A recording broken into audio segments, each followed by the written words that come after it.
Thank you both. Thank you. So you said in the introduction, Athina, about your slow turtle-like process. Can you take us back to the beginning of this? This is, I think as people know, based on a book by Jim Crace from maybe 10 years or so ago, the book? Yeah. And how, I'm just curious how it came to you and how you responded to the book. Yeah, I mean, actually the fact that it came to me instead of originating from me made it faster. So, Jocelyn Barnes, who is the initial writer who adapted Jim's novel, and Rebecca O'Brien and Michael Weber, they came to me asking me to direct it. But, you know, it's impossible for me to direct something when I'm not really working with the script and the original material. It's the first thing that I was asked to adapt. So it was the pandemic, so we worked, you know, Josh and I, you know, back and forth, Zooms. Anyway, it just, you know, we just kept amazing conversations about a script about a film that's all about doing nothing and working with the main character who does nothing. So how do you do that? You know, and it is a literally unadaptable book in a way because it's all the interior monologue of Walt. No scenes, no dialogue. And the thing is that, you know, Josh and my producers knew that I always rehearse, and the script changes quite a lot once I cast. And so I went to Caleb and I said, "How do you feel about being a character who does nothing throughout the whole movie?" And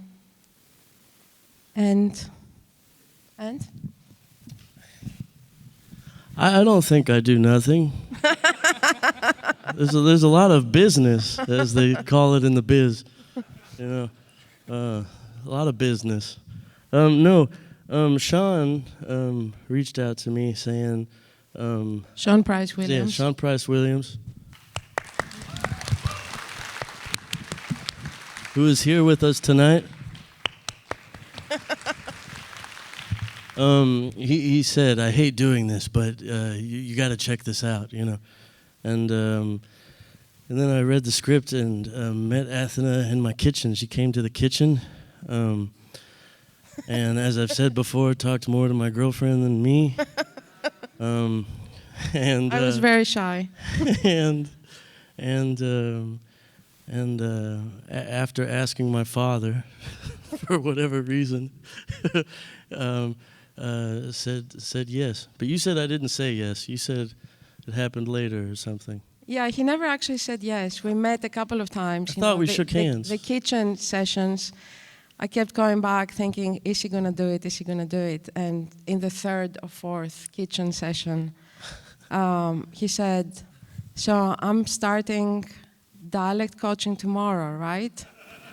So that's how I knew he was doing it. And then that's also when the Harvest Family Band started too. Ian and I started jamming once they were talking, you know, and we were clearly not needed. I think this was the second or third kitchen session. So Ian and I, who worked on the film, we started messing about on some music. And that's how the Harvest Family Band created. I want to come back to the music later, but first I want to ask you maybe to elaborate on this idea of a character who does nothing. What do you mean by that? I mean, I think the main reason why I was attracted, you know, once I went back to the book and I kept trying to understand Walt and the world. We should say the book is very interior. It's sort of all sort there's of in like his no head. scenes, no dialogue. It's all through his point of view, interior monologue, as he's trying to make sense out of everything, you know, with conflicting stories. The book actually takes it further, where basically anything that happens, big anything that happens, he's not there. So it's his, he's kind of like hearing about stuff that happens, or he's assuming something that might happen. So he's actually never present. I mean, we kind of like, I'm not sure what Jim will think of that. He hasn't seen the film yet. But, we changed it a bit because he had to be present in some things. So,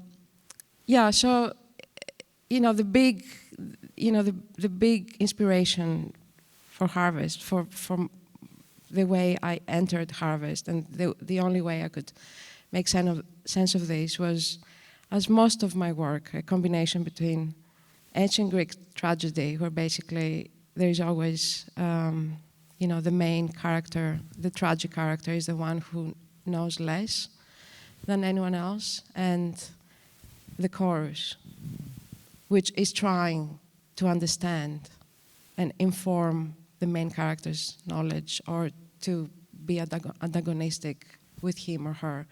So ancient Greek tragedy and 70s cinema, anti-hero, losers, like no one saves the day. There is no redemption, there is no catharsis, there's just stasis. So I felt like for a film that it's a very simple story. There was nothing really to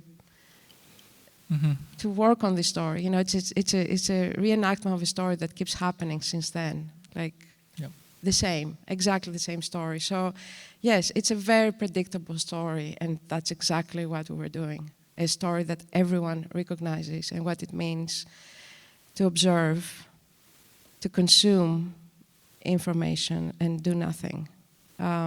In a way, I was interested in this sort of like pre-lapsarian world, before we even understand what sin is, or complicity. In some ways simple, but in some ways not. I think, this entire world that is found, built, imagined, that if you can talk a little bit first about location is very important in this film. Maybe just start with that, finding the place where you start. It was during the pandemic, and the book is taking place in England in the beginning of the Enclosure Act. But I knew immediately that I didn't want to position it in time or place. So, and I also knew that I really wanted to get away from sort of like the English countryside historical drama. So I started looking at locations on Google Map because I couldn't go anywhere. And I was talking with Rebecca O'Brien, our producer, who is Scottish. And I said, why don't we do it in Scotland, like in the western part of Scotland, which in a strange way, it's like my idea of making a Western. And so it's like a Western in the original locus of a Western. So we just I managed to be able to travel, and we got in a car, and we started going up and down the coast, just her and I. And through a fortuitous, it was like destiny, and I'm not going to get into that. Like everything in this film has been a destiny for a film that it was all about bringing community together. We found this incredible place. We had very little money to do it. The steadings were there, and we knew that there was very little stuff that we would do. I didn't want it to be whatever, like historically correct. I wasn't interested in that. I loved those red roofs. Then we realized that red steel roofs were actually had started being used from the 17th century. So and then we spent a very long time casting the villagers. There is not a single extra. Everyone is from there, farmers, and people who lived there, and they were so invested in actually making a film about the beginning of the end of the land that they're occupying. And it was very important to us that actually we're going to sow the field in a land that hadn't been sown since then, since the 16th century, since the 18th century actually, which is when the Scottish clearances happened. So we found heirloom seeds, and we went in March and we sowed the land with barley and flax and rye, and then we plowed, and that's what we ended up harvesting in the end of August, all of us. And when we got there, one of the fields was looking really quite sad. And at first it was a little bit of a freak out of, are the fields going to make it for shooting? But then it was perfect, because then that was also pushing the people when it came to the reality of, in the beginning of the film, of what they're facing, which is the end of something. Caleb, maybe you could address a couple of things that Athina's brought up. She talked about the importance of rehearsals in the process, and I was curious to hear your point of view and how you found your way into. I think she would have loved at least 2 more weeks of rehearsals.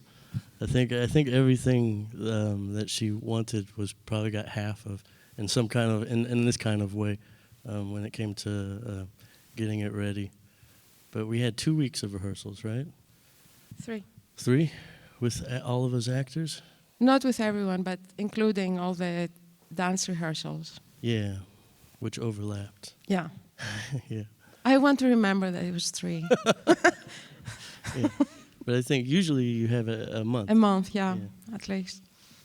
But what do you want to know exactly? The rehearsals? How did that change your conception of the character? Everything changed my conception of the character. Every day changed my conception of the character. Kind of. That's not really fair to say. But in some ways, certain things would, I don't know. Sometimes I thought we were making one movie and we were not making that movie. And other times I thought we were making this movie and we were not making that movie. And it was somewhere in between, and yet it was neither of these things. And so I was having a hard time figuring out what that was. And not being a nuisance or something. I was not answering any questions. Yeah. In a way. She was answering questions in another way, which I knew very well that I was on the wrong track. We had to get the train on the other one, but very quickly, And Athina, you said you rewrite as you rehearse and after you rehearse. So what changed for you? Well, everything changes when, the cast that you've been longing to have all together is there, and they were extremely committed. Also, usually you have actors like coming in and going, but the rule for this was everyone who's going to sign up, we're going to have to be there throughout the whole time. So everyone took the little train from Glasgow and arrived to Oban, the little port town. We all lived in the same place. We were eating together, walking together, living on location, basically. So everyone started appropriating their character. So I didn't, once I cast, I didn't really have, much to do. So we were rehearsing and updating the script. Ian Hassett was also the dramaturg and composer, and he was updating the script in the end of each rehearsal, which is something that I've been doing since I started making films. Harry, who unfortunately is not here, he had the longest journey, to start from someone who was almost like a buffoon to the one who is betraying everything, and particularly his friends. So this was something that the two of them, everyone took charge, which is amazing. He came in, he moved into his cottage, he built fires, he got his fingernails dirty. When Harry came to Oban, he actually went to pick him up and carried his luggage, and he said, "Hello, Master Kent." and they hadn't met before, you know. And then they went out on their walkabout in the land. When Arisa came, they went on their walkabout by themselves. They identified the plants. You know, we went and researched what those plants were doing. You know, so it's this organic process that I love doing, where basically once we have our troupe, it's a community. You know, it was very difficult to know who was before the camera or behind the camera. Everyone was carrying equipment, helping with the mud. You know what I mean? It was a troupe. It was not a crew and cast. I wasn't allowed to touch, you know, certain equipment. But you were involved. Rightfully so. But you were involved in the music, as you mentioned. If you want to say a little bit about how that came about. It was 2 days, came to London, and we were in 2 different studios, right? Two different studios. And one, we kind of just messed about and tried all sorts of stuff. And then another day, Athina joined us, and we had like a 20-minute section of the film that we were trying to put something from beginning to end, because it was very important to have something that was through, right? That was through the piece rather than snippets of things or something. But it was there. It was very much kind of very much like making the movie in terms of there was the space. You felt included, and you're like, okay, let's try this. I mean, it was just improvising live on scenes. And it was a lot of fun. But usually that space, you don't feel that space whatsoever, especially in creative places. Usually you feel the opposite. You know, feel like you can't move an inch, you know. I'm getting a sign that we're out of time, but in one very, if you can keep it quick, if in case Sean is here, or even if Sean is not here. Is he? He is. Okay. Are you here? To the left. Okay. Ah, there he is. All right. Can you just stand up? I want to see you. Woo! Daddy. You want to say anything about working with If Sean? I have to say anything about working with Sean, oh my God, how long do we have? 30 seconds. Okay. I mean, you know, I can't imagine a director being happier than working with someone who was basically not just incredibly in tune in every single moment with the least, I mean, we had nothing. He did all this with nothing. 16 millimeter that our producers were so amazing to give to us. But the fact that, you know, he was just, you know, he's a filmmaker, so I cannot, you know, so I had a colleague next to me throughout the whole time, and we were dancing together. And he understood that there's not going to be coverage. We're not ever going to be stopping the camera. We're going to have 3 takes, and that's it. But those 3 takes, we're going to cover the scene from the beginning to the end. And it was basically just looking at each other's eyes that we knew how each scene, you know, and we're kind of like moving together. It was just kind of like, and he was like, okay. And then, you know, just each time doing a little bit different, completely silent. It was the most silent, you know, it was a beautiful ritual. And the way he understands actors and the way he respects actors, I've never seen anything like that in terms of a cinematographer. So, yes, I mean, it was a beautiful, ritualistic enactment of community. It's a good note to end on. Thanks to all of you for this film. Thank you.